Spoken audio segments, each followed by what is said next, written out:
Good morning friends. एक बार गायत्री शिक्षा विद्या मंदिर की तरफ से आपका हार्दिक स्वागत है फिजिक्स क्लास में। अपन अपना चैप्टर आगे शुरू करते हैं। लास्ट जो अपन ने पढ़ा था वो आवेशों के निकाय में विद्युत क्षेत्र पढ़ा था कि विद्युत क्षेत्र किस तरीके से आया था। ठीक है, नेक्स्ट टॉपिक अपन शुरू कर रहे हैं। जैसा कि मैंने कल की वीडियो में आपको बताया था कि अपने 4 पोर्शन हैं। फर्स्ट पोर्शन में आवेश, सेकंड पोर्शन में बल, थर्ड पोर्शन में इलेक्ट्रिक फील्ड विद्युत क्षेत्र और फोर्थ पोर्शन में विद्युत द्विध्रुव आघूर्ण। तो अपन यहाँ पर अपन क्या करते हैं, विद्युत द्विध्रुव आघूर्ण का अपन फोर्थ पोर्शन चल रहा है। छोटा छोटा सा पोर्शन है अपने और छोटा ही चैप्टर है, कुछ ज़्यादा बड़ा है नहीं चैप्टर। अपन बात करते हैं विद्युत द्विध्रुव की।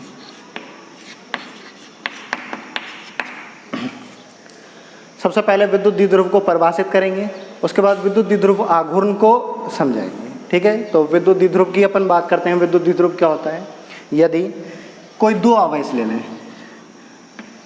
और 2 आवेश कैसे हैं, एक माइनस का है और एक प्लस का आवेश है, और यदि दोनों आवेश अल्प दूरी पर स्थित हों तो जो संरचना बनेगी वो संरचना किसकी होगी, विद्युत द्विध्रुव की। इसका मतलब विद्युत होनी चाहिए, और विद्युत किसके कारण आती है, आवेश के कारण आती है, और उसके कितने सिरे होने चाहिए, 2 सिरे होने चाहिए। तो अपन ने यहाँ पर क्या ले लिया, ध्रुव ले लिए 2, और वो कौन से, एक माइनस का एक प्लस का। इसको अपन परिभाषित कैसे करते हैं, यदि समान परिमाण के, दोनों समान परिमाण के हैं, ये भी जरूरी है, एक प्लस का होगा तो दूसरा माइनस का होगा। यदि समान परिमाण के एवं विपरीत प्रकृति के, एक माइनस का एक प्लस का, कोई 2 आवेश अल्प दूरी पर स्थित हैं तो बनने वाली संरचना क्या कहलाती है, विद्युत द्विध्रुव कहलाती है। दोबारा सुनिए, समान परिमाण एवं विपरीत प्रकृति के कोई 2 आवेश यदि अल्प दूरी पर स्थित हैं तो बनने वाली संरचना क्या कहलाती है, विद्युत द्विध्रुव कहलाती है। अपन ने क्या ले लिए, माना कोई 2 आवेश हैं, एक आवेश माइनस क्यू है, एक आवेश प्लस क्यू है, दोनों के बीच की दूरी क्या है, आर है। वैसे आगे की कैलकुलेशन के लिए हम आर से भी काम चला सकते हैं, और ज़्यादा बढ़िया है हम आर ना लेके अपन क्या ले लें, 2a ले लें, क्योंकि आगे चल के अपन को क्या करना पड़ेगा, इनका हाफ करना पड़ेगा। हाफ करेंगे तो 2a का हाफ इजी वे में क्या हो जाएगा, a हो जाएगा, लेकिन r का हाफ r/2। हालांकि अगर उससे करते कैलकुलेशन में आंसर सेम होता है, लेकिन थोड़ी सी कैलकुलेशन इजी बनाने के लिए अपन क्या करते हैं, इसका जो लेते हैं वो क्या, 2a लेते हैं। अब इसी का ही एक छोटा सा पॉइंट है,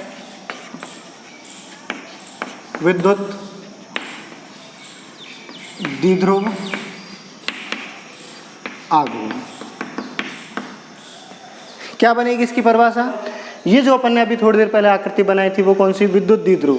विद्युत द्विध्रुव के किसी एक आवेश का परिमाण तथा उन दोनों आवेशों के बीच की दूरी के गुणनफल के बराबर होता है। यदि अपन माइनस क्यू आवेश का परिमाण बोले तो भी वो क्या आएगा, प्लस क्यू आएगा।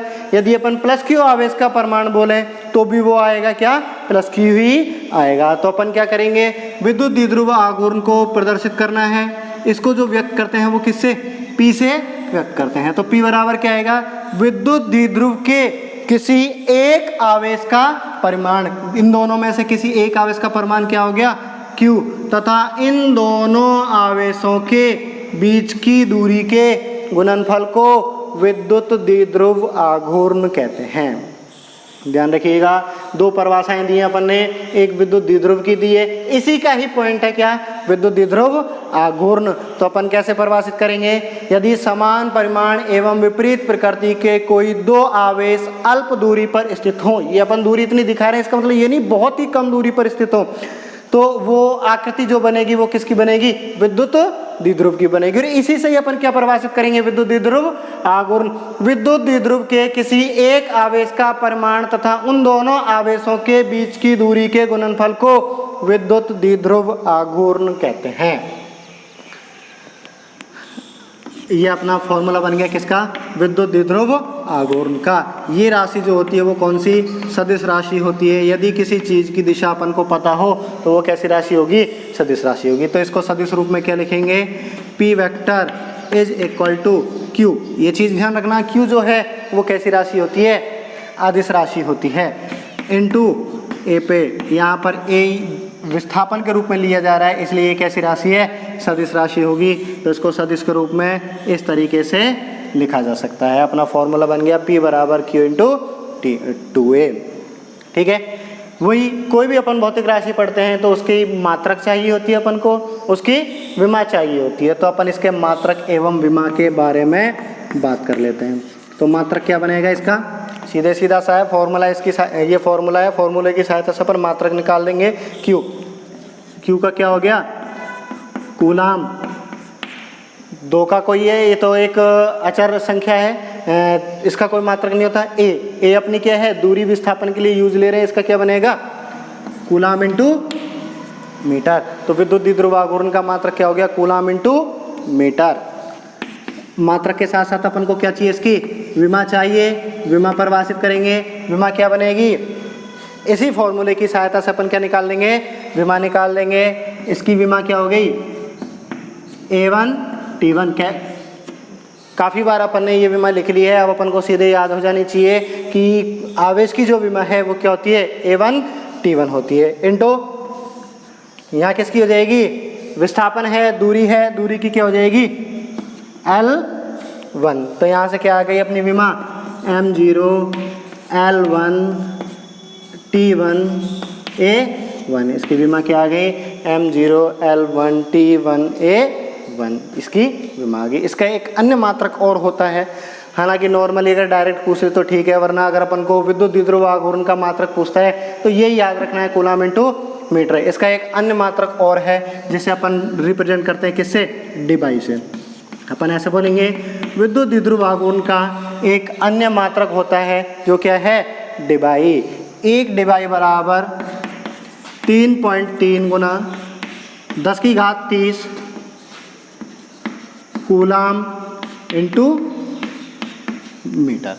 2 अपन ने छोटे छोटे टॉपिक पढ़े हैं यहाँ पे। एक तो विद्युत द्विध्रुव क्या है, समान परिमाण एवं विपरीत प्रकृति के कोई 2 आवेश अल्प दूरी पर स्थित हों तो बनने वाली संरचना विद्युत द्विध्रुव कहलाती है। विद्युत द्विध्रुव आघूर्ण की बात करें, विद्युत द्विध्रुव के किसी एक आवेश का परिमाण तथा उन दोनों आवेशों के बीच की दूरी के गुणनफल को विद्युत द्विध्रुव आघूर्ण कहते हैं। इसे कैपिटल P से व्यक्त करते हैं और सदिश रूप में फॉर्मूला बन जाएगा P बराबर Q इंटू 2A। मात्रक हो गया क्या, कूलाम इंटू मीटर। कूलाम का अपना होता है क्या, A1 T1 और मीटर का क्या होता है, L1। इसकी विमा बन गई M0 L1 A1 T1।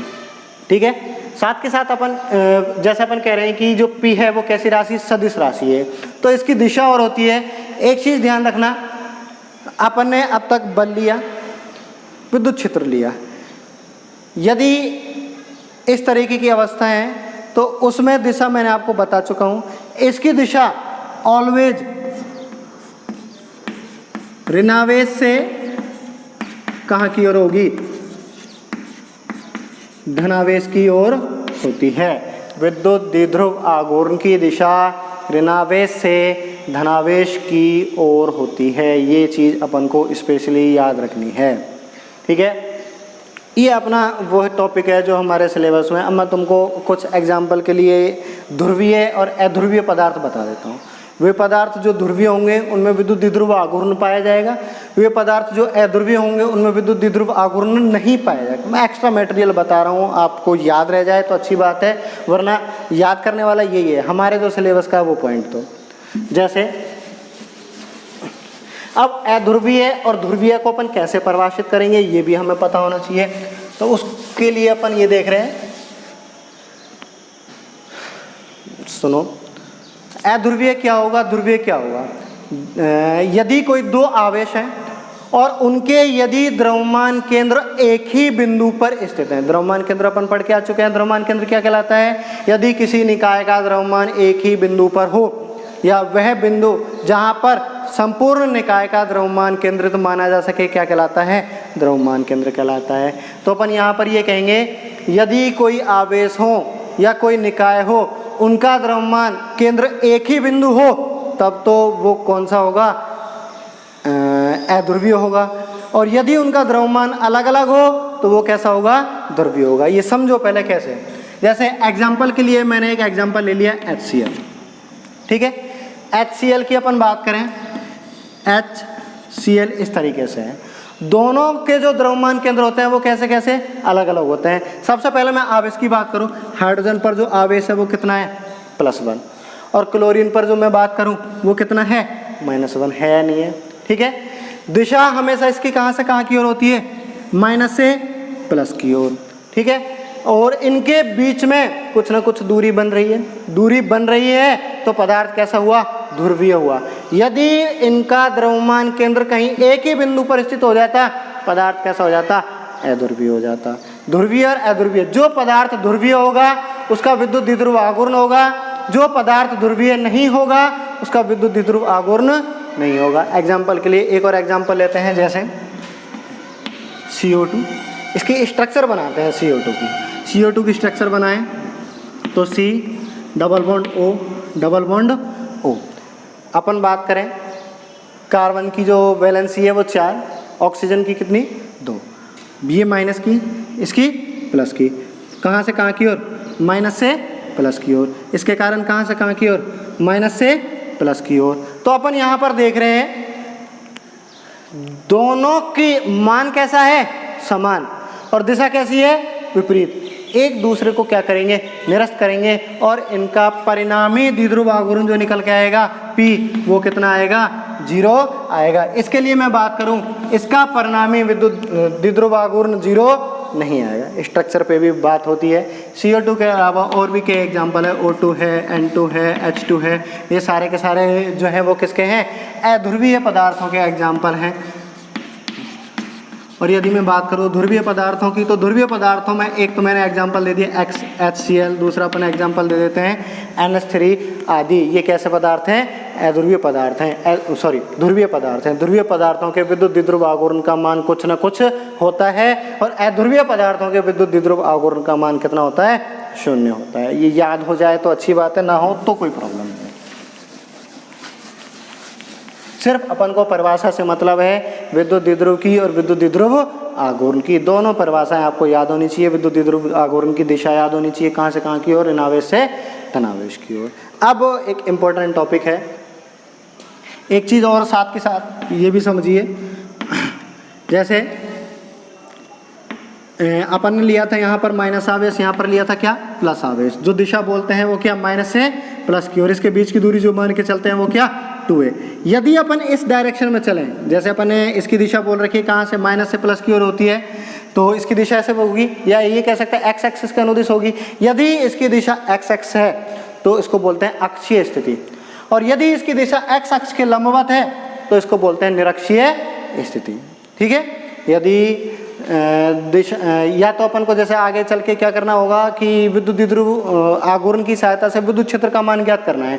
वो अक्षीय स्थिति पे भी ज्ञात करना है, निरक्षीय स्थिति पे भी ज्ञात करना है। अक्षीय स्थिति पे ज्ञात करना है तो अपन को जो विद्युत द्विध्रुव आघूर्ण की दिशा होगी उसी अक्ष पर आगे कहीं कोई पॉइंट लेना है, उस पर अपन क्या ज्ञात करना है, विद्युत द्विध्रुव आघूर्ण ज्ञात करना है।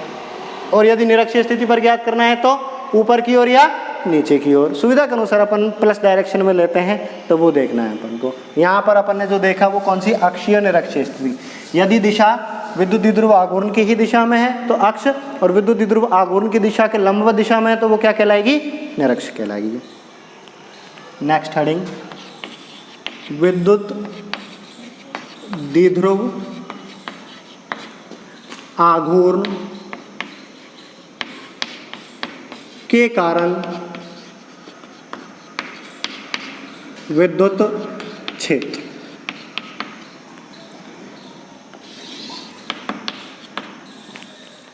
या इसका भी नंबर 1 पॉइंट, विद्युत द्विध्रुव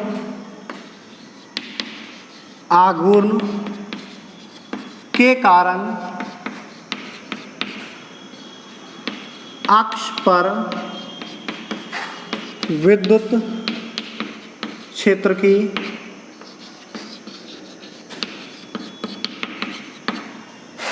तीव्रता। बढ़िया टॉपिक है। जैसा कि मैंने आपको बताया, अभी तक इस जितना भी अपन ने पढ़ा है उसमें कोई भी बड़ा क्वेश्चन बनता नहीं है। इतना बड़ा मैथमेटिकल डेरिवेशन कोई आया नहीं था जहाँ से 3 नंबर का कोई डेरिवेशन बन रहा हो। केवल जो चली है वो छोटी छोटी परिभाषाएं हैं। बहुत से बहुत कोई अगर डेरिवेशन भी अपन ने किया है तो मैक्सिमम 2 नंबर का है। लेकिन ये जो अपन टॉपिक कर रहे हैं ये काफ़ी अच्छा डेरिवेशन है। बाय चांस 2 नंबर का, 2.5 नंबर का, 3 नंबर का, इसमें से इस वाले टॉपिक के ऊपर आधारित पूछ सकता है। अब तक जो अपन ने किया है मैक्सिमम थोड़ा बहुत मैथमेटिकल पोर्शन था, बाकी अपना जो था वो कैसा था, थ्योरी का था। तो ये अपना जो है वो कैसा मैथमेटिकल पोर्शन है। अच्छे एग्जाम में आने के उम्मीद होते हैं ऐसे वाले डेरिवेशन की। बढ़िया न्यूमेरिक डेरिवेशन है, अच्छे से देखिएगा। तो सबसे पहले अपन क्या कर रहे हैं, जैसा कि हेडिंग डाली है विद्युत द्विध्रुव आघूर्ण की सहायता से।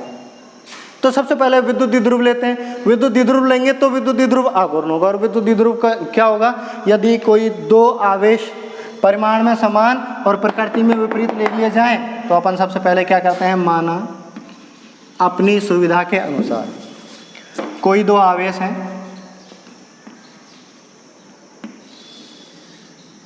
एक आवेश माइनस क्यू का, एक आवेश प्लस क्यू का। माना माइनस क्यू है जो ए बिंदु पर रखा हुआ है, प्लस क्यू जो है वो बी बिंदु पर रखा हुआ है, और इन दोनों के बीच की दूरी 2a है। अपन यहाँ विद्युत द्विध्रुव आघूर्ण की दिशा की बात करें, वो कहाँ से कहाँ की ओर होगी, ए से बी की ओर होगी। अब माना जैसे कि हेडिंग डाली हुई है, अक्ष पर, माना अक्ष पर मूल बिंदु O से स्मॉल r दूरी पर कोई अन्य बिंदु P स्थित है, जिस पर विद्युत क्षेत्र की तीव्रता ज्ञात करनी है। अपन ने अक्ष की ही दिशा में लिया है, नहीं लिया पॉइंट। सबसे पहले अपन ने क्या लिया, कोई विद्युत द्विध्रुव ले लिया जिसका नाम अपन ने रखा है क्या, ए बी। ए बिंदु पर माइनस क्यू आवेश तथा बी बिंदु पर प्लस क्यू आवेश, जिसके बीच की दूरी क्या है, 2 है। माना विद्युत द्विध्रुव का मूल बिंदु O है, मूल बिंदु से स्मॉल r दूरी पर अक्ष पर कोई बिंदु P स्थित है, जहां पर विद्युत क्षेत्र की तीव्रता अपन को ज्ञात करनी है। साथ के साथ यदि मैं बात करूं बिंदु A से P की दूरी, बिंदु A से P की दूरी कितनी बनेगी, जैसे ये वाली दूरी कितनी है, 2a है, तो ये वाली दूरी कितनी हो जाएगी, AO, A की। और अगर अपन बात करें OB, तो OB भी कितने की हो जाएगी, A की हो जाएगी। अब यहाँ से यहाँ तक की दूरी A की है और यहाँ से यहाँ तक की दूरी R की है, तो ये टोटल कितनी हो जाएगी, R प्लस A की। टोटल कितनी होगी अपनी, R प्लस A। आगे सिमिलरली यहाँ से यहाँ तक की दूरी A है और यहाँ से यहाँ तक की दूरी कितनी है, R है। यदि केवल और केवल अपन को ये चाहिए, ठीक है, तो ये दूरी कितनी हो जाएगी, यहाँ से यहाँ तक की R माइनस A की। ये दूरी, ये चित्र आपको समझ आया होगा। एक बार मैं अगेन बता देता हूँ। माना कोई विद्युत द्विध्रुव AB है, विद्युत द्विध्रुव के A पॉइंट पर माइनस Q आवेश तथा B पॉइंट पर प्लस Q आवेश स्थित है। इन दोनों आवेशों के मध्य की दूरी क्या है, 2a है तथा इनका मध्य बिंदु O है। इनके मध्य बिंदु O से स्मॉल r दूरी पर कोई अन्य बिंदु P स्थित है, जिस पर विद्युत क्षेत्र की तीव्रता ज्ञात करनी है। तो A से P की दूरी अपन ने मेजर कर ली और B से P की दूरी अपन ने मेजर कर ली। एक चीज़ और, जिस भी बिंदु पर अपन कैलकुलेट करते हैं, ये चीज़ ध्यान रखना, जैसे P पर अपन कैलकुलेट करते हैं तो यहाँ पर कौन रखा हुआ मानेंगे, परीक्षण आवेश रखा हुआ मानेंगे। और कल परिभाषित किया था परीक्षण आवेश क्या होता है, यह एक धनावेश होता है, ठीक है, इसका स्वयं का कोई विद्युत क्षेत्र नहीं होता, केवल और केवल आकर्षण एवं प्रतिकर्षण बल महसूस करता है। ठीक है, यहाँ तक कोई दिक्कत क्या, इससे आगे अपन परिभाषित कर डिफाइन करते हैं इसको। प्लस क्यू आवेश के कारण बिंदु P पर विद्युत क्षेत्र की तीव्रता। कल अपन ने एक बिंदु आवेश के कारण विद्युत क्षेत्र की तीव्रता का फॉर्मूला निकाला था, जो फॉर्मूला क्या आया था, E बराबर KQ अपॉन R स्क्वायर। तो अपन यहाँ पर जो प्लस क्यू आवेश है, ये भी तो बिंदु आवेश है, इसके कारण विद्युत क्षेत्र की तीव्रता का फॉर्मूला लगाएंगे तो इसी तरीके के स्टेप बन जाएगा, E बराबर KQ बटे R स्क्वायर। तो यहाँ से क्या आएगा, E बराबर K Q upon R square मतलब क्या होता है, उन दोनों के बीच की दूरी। यहाँ पर किसके कारण देख रहे हैं, प्लस क्यू आवेश के कारण। वो कहाँ स्थित है, बी बिंदु पर। तो इन दोनों के बीच की दूरी कितनी है, आर माइनस ए। तो अपन क्या कहेंगे, आर माइनस ए का होल स्क्वायर। क्योंकि अपन ऐसा ही काम और करने वाले हैं, किसके कारण, माइनस क्यू आवेश के कारण। इसके लिए इसको E1 बोल देते हैं और अगला जो आएगा उसको E2 बोलेंगे। मैंने यहाँ पर इस पर वेक्टर लगाया है तो कहीं ना कहीं इसकी क्या होगी, दिशा भी होगी। ये प्लस क्यू आवेश है, ये परीक्षण आवेश है, इसके कारण इस पर ज्ञात करना चाहते हैं तो पहले अपन बल ज्ञात करें। बल की दिशा ही क्या होगी, विद्युत क्षेत्र की दिशा होगी। और मैंने बताया था यदि कोई दो धनावेश हैं तो जिस पर ज्ञात कर रहे हैं उसी की ओर दिशा हो जाती है। तो इसके कारण इस पर ज्ञात कर रहे हैं तो दिशा इधर ही हो जाएगी। कहाँ से कहाँ की ओर, बी से पी की ओर। Equation number 1। उम्मीद करता हूँ ये चीज़ समझ आई होगी। दूसरा, माइनस क्यू आवेश के कारण बिंदु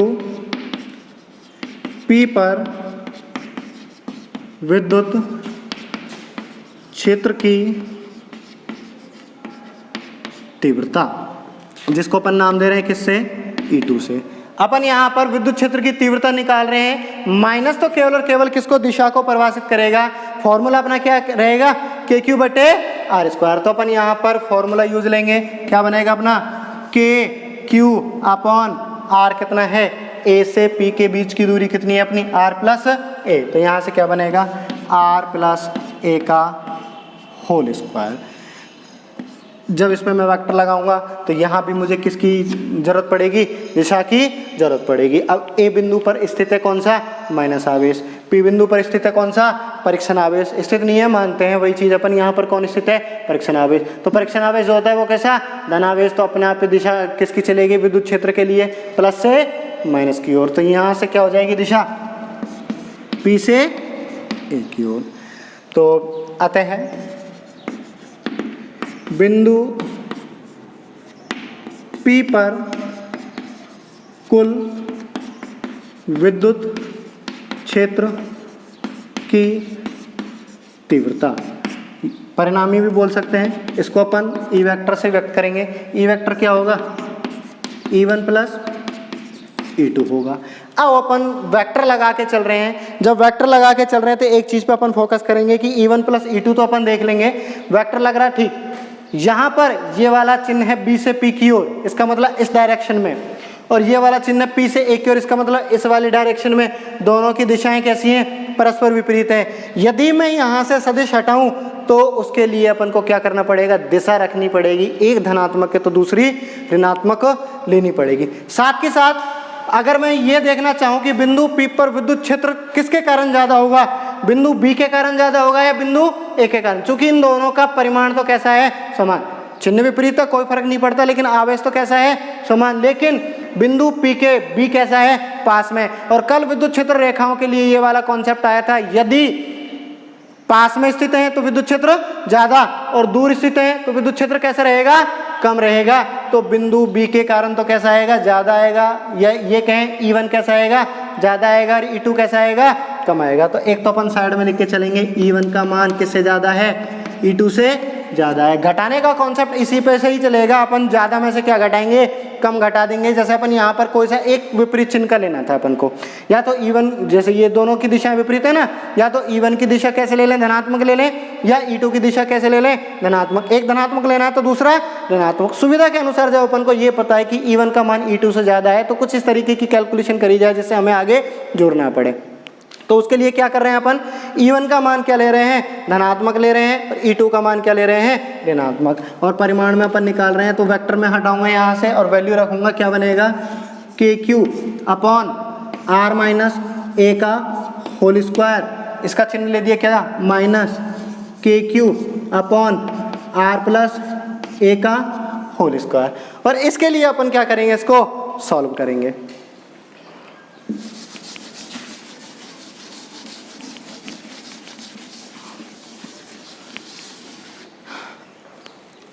इसमें से जो राशि कॉमन आ गई उसको कॉमन लीजिए। कॉमन क्या आ गई अपनी यहाँ पे,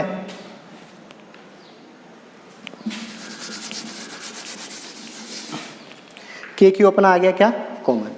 तो E बराबर के क्यू अपना आ गया कॉमन। बाकी अपन नीचे वाली राशि का क्या ले लेंगे, एलसीएम ले लेंगे। एलसीएम लेंगे तो क्या बनेगा, r माइनस ए का whole square r plus A का होल स्क्वायर। ठीक है, तो एलसीएम ले दिया अपन ने, एलसीएम ले दिया तो इस एलएचएस वाली राशि का भाग लगा देंगे तो यहाँ पे क्या आ गया, r प्लस ए का होल स्क्वायर आ गया। बीच में अपना चिन्ह किसका है, माइनस का है, और इधर आ गया क्या, r माइनस ए का होल स्क्वायर आ गया, ब्रैकेट बंद।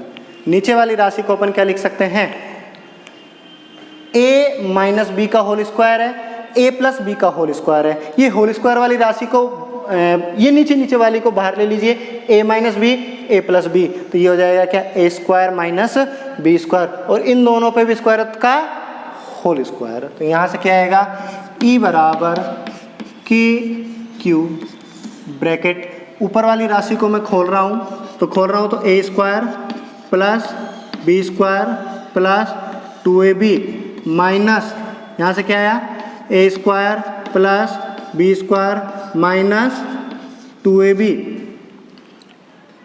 अपॉन, यहाँ से क्या आ गया, r minus A r plus A का होल स्क्वायर।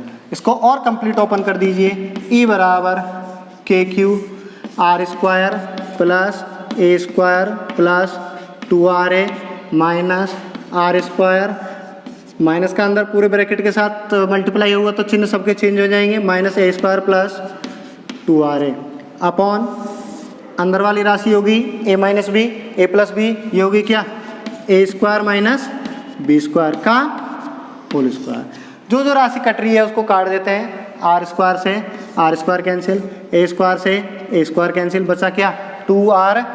इधर क्या आ गया, E बराबर के क्यू बाहर 2ra और 2ra क्या, 4ra अपॉन, यहाँ पे ध्यान देने वाली चीज़ है, ये r क्या है, जो अक्ष पर अपन दूरी पर जो ले रहे हैं वो दूरी है कि कितनी दूरी पर अपन को विद्युत क्षेत्र की तीव्रता ज्ञात करनी है। एक क्या चीज़ है, विद्युत द्विध्रुव आघूर्ण में या विद्युत द्विध्रुव में दोनों आवेशों के मध्य की दूरी 2a है, उसका भी आधा हिस्सा है। अब जैसे, अब मैं थोड़ी देर ये चित्र बनाता हूँ, माना ये विद्युत द्विध्रुव है, ये माइनस क्यू है, ये प्लस क्यू है, ये क्या है अपनी 2a है, ये इसका मूल बिंदु O है। यदि मैं R यहाँ लूँ तो, या R और आगे कहीं भी लिया जा सकता है, ये सब कुछ क्या होगा, अक्ष के सीध में कहीं भी ले लीजिए तो वो क्या होगा, सब कुछ R होगा। इसका मतलब R का मान बहुत ज़्यादा हो सकता है, लेकिन इसको जैसे अपन परिभाषित कर रहे हैं, इसको क्या परिभाषित कर रहे हैं, समान परिमाण एवं विपरीत प्रकृति के कोई दो आवेश यदि अल्प दूरी पर स्थित हो, अल्प दूरी का भी क्या है, A आधा है, इसका मतलब A बहुत कम है और R बहुत ज़्यादा है, तो अपन R की तुलना में A को नगण्य मानकर छोड़ सकते हैं, नहीं छोड़ सकते हैं। यहाँ पर अपन वही लाइन लिखेंगे, चूँकि R is greater than A, अतः A स्क्वायर को R स्क्वायर के सापेक्ष नगण्य मानकर छोड़ने पर, जब इस वाले स्टेप को नगण्य मानकर छोड़ देंगे, और ये चीज़ ध्यान रखना, जब भी कभी नगण्य मानकर छोड़ा जाता है तो केवल और केवल हर में छोड़ा जाता है, अंश में नहीं। तो जब अपन इसको नगण्य मानकर छोड़ेंगे तो यहाँ क्या बचा, R की पावर 4। इसको और थोड़ा सा रीअरेंज करेंगे, रीअरेंज करने के लिए क्या करें, देखो एक R से तो एक R कैंसिल हो गया, तो K बटे R क्यू अपना आ गया। बाकी एक मैंने यहाँ से क्या निकाल लिया, 2 निकाल लिया, एक इसका जो 2 निकाल लिया, एक तो 2 बचा, ये Q अंदर ले दिया और एक ये A, ठीक है। हम जानते हैं P बराबर Q इंटू 2a। अभी अपन परिभाषित करके आए, क्या परिभाषित करके आए हम परिभाषित करके आए, विद्युत द्विध्रुव आघूर्ण बराबर आवेश किन्हीं दोनों आवेशों में से किसी एक आवेश का परिमाण q और उन दोनों आवेशों के बीच की दूरी, तो q इंटू 2a। तो ये 2qa क्या बन गया, p, क्या बन जाएगा अपना p। तो यहाँ से क्या आएगा, E बराबर 2kp बटे RQ। ये चीज़ ध्यान रखनी है अपनी, क्या बन गया, E बराबर 2kp बटे आर क्यू। और ये किसके लिए निकाला है अपन ने? अक्ष के लिए निकाला है, तो अपन ने सफिक्स में लगा दिया क्या? अक्ष। अक्ष पर विद्युत क्षेत्र की तीव्रता क्या बन गई? 2kp upon are Q. चूंकि ये सदिश राशि होती है तो अपन इसको किस रूप में लिख सकते हैं? सदिश रूप में लिख सकते हैं। सदिश रूप में कैसे लिखेंगे अपन? इसके ऊपर क्या लगाना पड़ेगा? वेक्टर लगाना पड़ेगा। अब अपन देख रहे थे इक्वेशन नंबर 1 में तो जो है वो b से p की ओर है, इक्वेशन नंबर 2 में कौन सी है? p से a की ओर है। यदि अपन बात करें E1 का मान E2 की तुलना में ज्यादा है तो दोनों दिशाओं में से परिणामी दिशा किसकी बचेगी? b से p की ओर। परिणामी दिशा जो होगी वो किसकी? b से p की ओर। यदि इसको सदिश रूप में लिखना हो तो उसके लिए दिशा भी लिखनी पड़ेगी, और दिशा के लिए अपन क्या लिख देंगे? b से p की ओर लेंगे, या उसके सफिक्स में अपन क्या लगा देंगे? आर कैप लगा देंगे। सफिक्स में नहीं, साइड में अपन क्या लगा देंगे? आर कैप लगा देंगे। और ये हमारी क्या बन जाएगी? विद्युत क्षेत्र की तीव्रता का फॉर्मूला बन जाएगा। ठीक है, बहुत ही अच्छा टॉपिक है, बढ़िया टॉपिक है, करने लायक टॉपिक है। मैं अगेन एक बार और बता देता हूँ। अपन ने स्टार्ट किया था विद्युत द्विध्रुव आघूर्ण के चित्र से। विद्युत द्विध्रुव माना कोई विद्युत द्विध्रुव आघूर्ण AB है जिसके A बिंदु पर -q आवेश तथा B बिंदु पर +q आवेश स्थित है, तथा इन दोनों के मध्य की दूरी क्या है? 2a है। इसके मूल बिंदु O से r दूरी पर अक्ष पर कोई बिंदु P स्थित है जिस पर विद्युत क्षेत्र की तीव्रता ज्ञात करनी है। तो जो A बिंदु है उससे P की दूरी ज्ञात कर लेंगे, B बिंदु है उससे P की दूरी ज्ञात कर लेंगे। उसके बाद पहले अपन ने B बिंदु पर स्थित +q आवेश के कारण बिंदु P पर विद्युत क्षेत्र की तीव्रता का फॉर्मूला, हमारा फॉर्मूला है E बराबर kq/r²। r अपन देख लेंगे उन दोनों बिंदुओं के बीच की दूरी होगी, और उन दोनों बिंदुओं के बीच की दूरी क्या है? r - a का होल स्क्वायर, वो ले लिया अपन ने। दिशा अपन देख लेंगे, वहां पर अपन देख रहे हैं दोनों ही कैसे हैं? धनावेश है। तो जिसके कारण जैसे अपन कह रहे हैं +q आवेश के कारण बिंदु P पर ज्ञात कर रहे हैं, तो कहाँ से चलेगी? तो +q कहाँ पर स्थित है? B पर, तो B से P की ओर बन जाएगी। ऐसे ही -q आवेश के कारण बिंदु P पर विद्युत क्षेत्र की तीव्रता निकालेंगे तो E2 बराबर क्या आ जाएगी? kq/r + a का होल स्क्वायर, वही दूरी है P से a की ओर। दिशा निकाल देंगे, टोटल कर देंगे। टोटल में ये चीज़ ध्यान रखेंगे, ये क्या आएगा? E1 is greater than E2 है। जो बिंदु पास है उसकी विद्युत क्षेत्र की तीव्रता ज़्यादा होगी, और जो बिंदु दूर है उसकी विद्युत क्षेत्र की तीव्रता कैसी होगी? कम होगी। तो अपन ने यहाँ पर क्या कर दिया? जो ज़्यादा है ज़्यादा वाले में से क्या घटा दिया? कम वाला घटा दिया। सिंपल मैथमेटिकल कैलकुलेशन करी, बीच में एक फॉर्मेट लेके आए। वो फॉर्मेट किसका? विद्युत द्विध्रुव आघूर्ण का। वो अपन ने एंटर करवाया और अपना फॉर्मूला आ गया क्या? E अक्ष बराबर 2kp/r। ये तो किस पर निकाला अपन ने? अक्ष पर निकाला। सिमिलर ऐसा ही एक और डेरिवेशन है जो कहाँ होगा? निरक्ष पर होगा।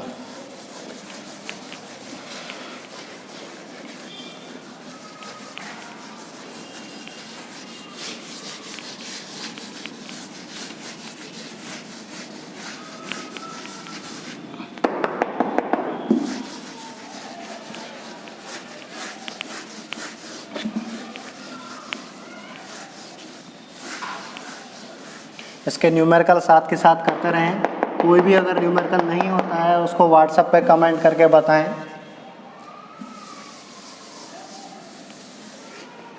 पॉइंट नंबर अपना सेकंड, देखो दोनों ही इंपॉर्टेंट पॉइंट हैं, फर्स्ट हो या सेकंड, ये दोनों को भी मिक्स करके पूछ सकता है। अक्ष और निरक्ष का दोनों का एक साथ पूछ सकता है। पॉइंट नंबर सेकंड क्या है? विद्युत द्विध्रुव के कारण निरक्ष पर विद्युत क्षेत्र की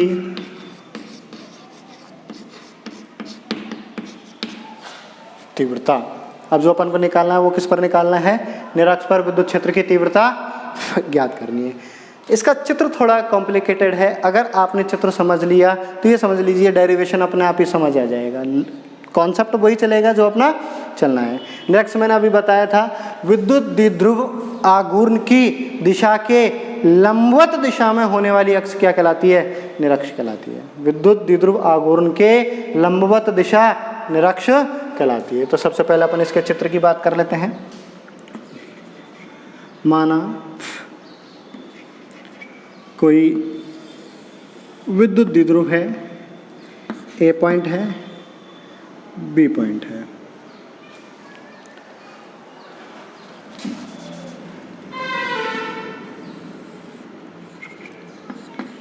जिनके बीच की दूरी कितनी है?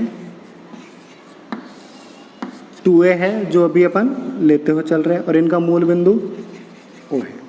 जो अपन ने अक्ष की बात करी थी तो इस वाली डायरेक्शन में लिया था, जो अपन निरक्ष की बात करेंगे तो ऊपर की ओर लेंगे। साथ के साथ अपन ये कहें माइनस क्यू आवेश पर पिछले वाले की तरह, सॉरी ए बिंदु पर माइनस क्यू आवेश और बी बिंदु पर अपना प्लस क्यू आवेश स्थित है। इसका मूल बिंदु ओ है। मूल बिंदु ओ से स्मॉल आर दूरी पर कोई अन्य बिंदु पी स्थित है जिस पर विद्युत क्षेत्र की तीव्रता ज्ञात करनी है। तो ये दूरी कितनी आ गई अपनी आर। वही अपन पिछले वाले की तरह कॉन्सेप्ट ज्ञात करेंगे। उसके लिए अपन क्या करेंगे,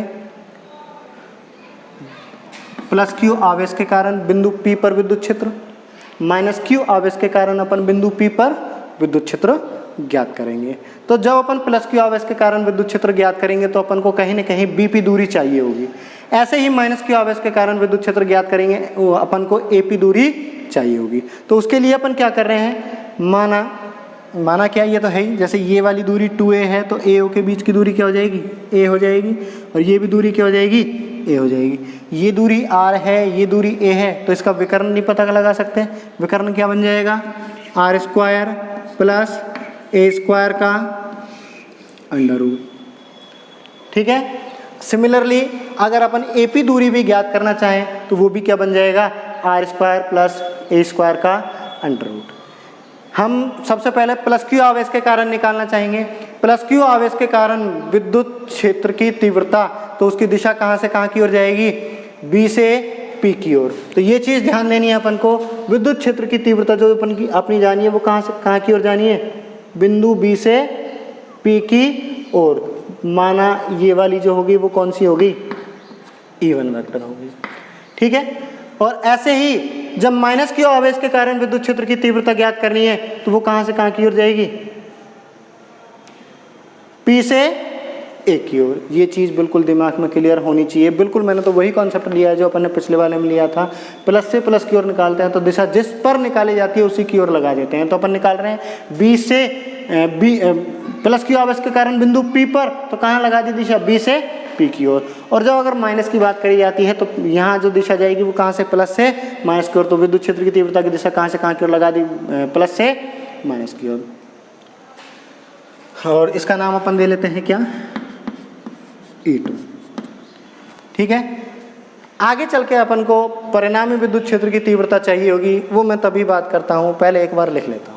सबसे पहले तो अपन ये लिखेंगे, माना एक विद्युत द्विध्रुव AB है जिसके मध्य की दूरी 2 है। बिंदु A पर माइनस क्यू आवेश तथा बिंदु B पर प्लस क्यू आवेश स्थित है। इसके मूल बिंदु O से निरक्ष पर स्थित स्मॉल r दूरी पर किसी बिंदु P पर विद्युत क्षेत्र की तीव्रता ज्ञात करनी है। तो उसके बाद अपन लिखेंगे प्लस क्यू आवेश के कारण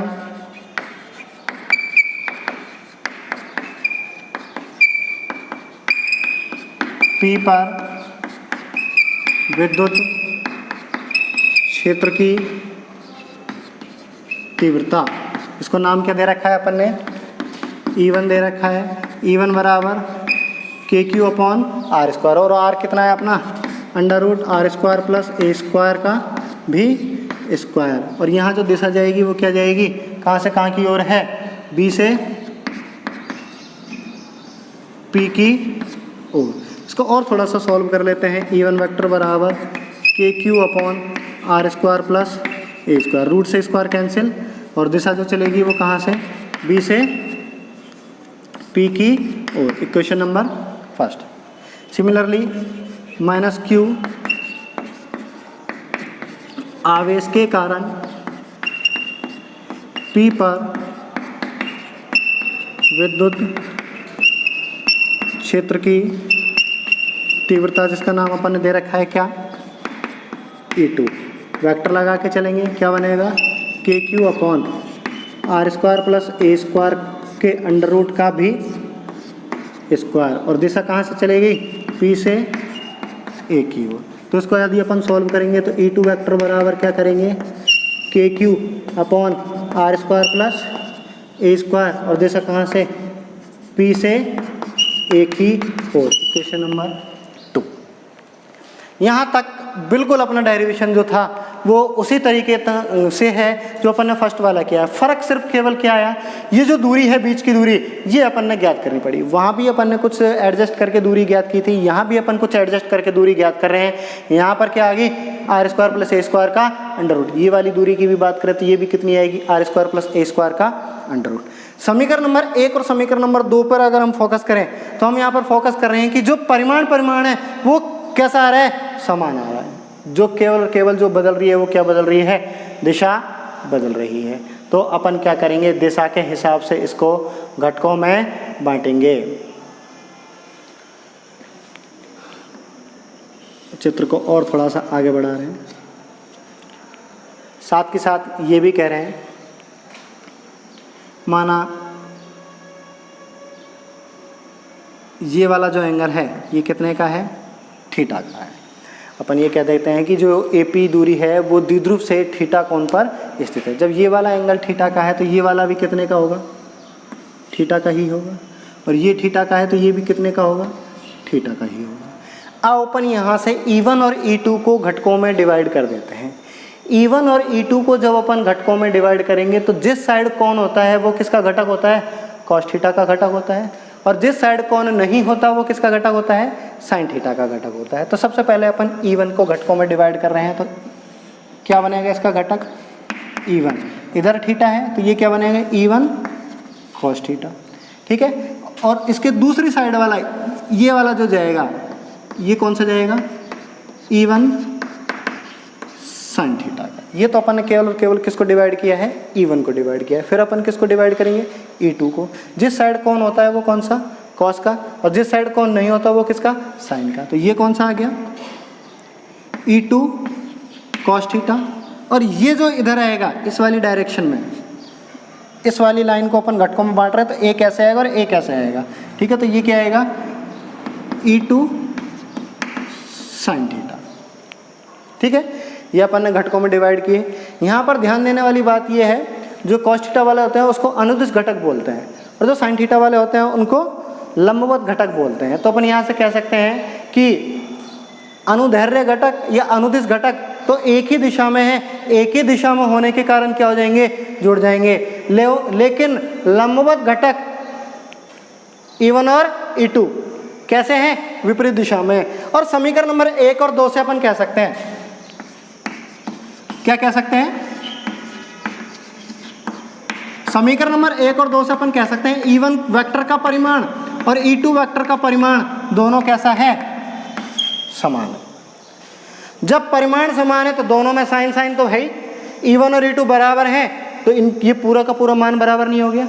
तो अपन कहेंगे इनके लंबवत घटक परिमाण में समान एवं दिशा में विपरीत होने के कारण परस्पर एक दूसरे को कैंसिल कर देते हैं, तथा अनुदिश घटक परिमाण में समान और दिशा भी समान होने के कारण क्या हो जाते हैं, जुड़ जाते हैं। तो अतः परिणामी विद्युत क्षेत्र क्या बन जाएगा, विद्युत क्षेत्र की तीव्रता ये कितनी बन जाएगी, E बराबर E1 प्लस E2। चूंकि E1 बराबर किसके है, E2 के, समीकरण नंबर 3 से। तो यहाँ से अपन कह सकते हैं क्या, E बराबर 2E1। ठीक है, और अपना यहाँ पर E1 कितना है, वो भी E1 cos थीटा है, और E2 कितना है, वो भी E2 cos थीटा है। तो अपन क्या कह सकते हैं, इसका जो टोटल आएगा वो क्या है, देखो ये यहाँ तक जब अपन इसकी बात करेंगे सदिश की, ये तो है इनके घटक, सॉरी सदिश। और अगर अपन घटक लेंगे तो E1 वेक्टर का घटक कौन सा आएगा, सदिश का घटक E1 cos theta. E2 vector के सदिश का घटक कौन सा आएगा, E2 cos थीटा। तो यहाँ से अपन कह सकते हैं क्या, 2E1 cos थीटा। अगर ये ऐसा नहीं करना, इस चित्र से बोलना है तो बिना सदिश के बोल दीजिए, E बराबर E1 cos theta plus E2 cos theta, क्या बन जाएगा 2, फिर उसके बाद ये बोलेंगे E1 बराबर E2, 2E1 cos थीटा। अब इस वाले डायग्राम, इस वाले जो इक्वेशन आई है, इस इक्वेशन में या तो समीकरण नंबर 1 से या समीकरण नंबर 2 से अपन क्या वैल्यू रखेंगे, KQ/R² प्लस A² रखेंगे। साथ के साथ अपन को चित्र दिख रहा है, चित्र दिख रहा है, इसमें एक त्रिभुज भी दिख रहा है, और यदि हमें त्रिभुज दिख रहा है इससे अपन क्या निकाल सकते हैं, cos थीटा निकाल सकते हैं। तो अपन यहाँ पर लगाएंगे चित्र से, इसको इक्वेशन नंबर बोल देते हैं 4। चित्र से क्या कह सकते हैं, cos थीटा बराबर एल एल बटे के ए, लंब बटे आधार, गलत लिख दिया, एल ए आधार बटे कर्ण। तो आधार कितने का अपना, कौन के सामने वाली भुजा लंब की, तो आधार कितने का हो गया अपना ए का, और कर्ण कितने का अपना ये वाला under root R square plus A square का, इधर लिख रखा है अपन ने। तो यहाँ से अपन ने निकाल लिया क्या, कॉस थीटा। समीकरण नंबर 1 से या 2 से कोई से तो E1 का मान रखो, और जो भी अपन कॉस थीटा का मान निकाला है ये मान समीकरण नंबर 4 में प्रतिस्थापित करो, गुना भाग करो, अपने आप ही एक रिजल्ट आता चला जाएगा। तो इसके लिए मैं अब चित्र को मिटा रहा हूँ।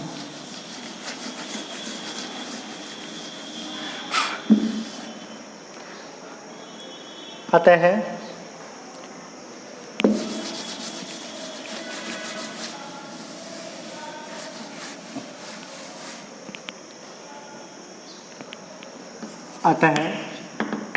समीकरण 4 से वैल्यू रख रहे हैं E बराबर 2, E1 की जगह अपन वैल्यू रखेंगे ये वाली, केवल परिमाण में रखनी है अपन को, क्या बनेगी K Q upon R square plus A square into cos theta की जगह अपन वैल्यू रख रहे हैं ये वाली, A upon under root R square plus